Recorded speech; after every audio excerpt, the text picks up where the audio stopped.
آیا خامنه‌ای جرأت حمله به اسرائیل را دارد؟ تهران صبح شنبه. بوی باروت و جنگ پیش از شلیک گلوله‌ها و موشک‌ها در شهر پیچیده وقتی کشورهای اروپایی روند تخلیه سفارتخانه‌هایشان در ایران را سرعت بخشیدند. از سفارت فرانسه که اعلام کرده اقوام دیپلمات‌هایش را خارج می‌کند تا هلند که گفته یک شنبه سفارتش در تهران را تعطیل خواهد کرد. خطوط هواپیمایی اروپایی یکی پس از دیگری پروازهایشان را بر فراز ایران لغو می‌کنند. ظهر شنبه اما نیروی دریایی سپاه پاسداران یک کشتی پرتغالی را توقیف کرد.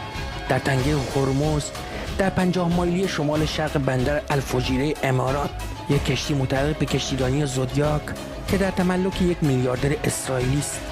به نظر میرسد جمهوری اسلامی به دنبال انجام تحرکات محدود است تا میزان صبر طرف مقابل را تخمین بزند.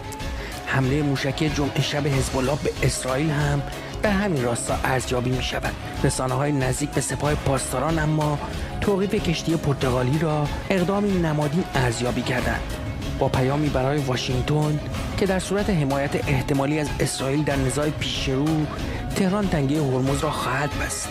در روزهای اخیر سیاستمداران غربی در تماس‌های مکرر با وزیر خارجه جمهوری اسلامی از تهران خواستند که تنش‌های منطقه‌ای را افزایش ندهد.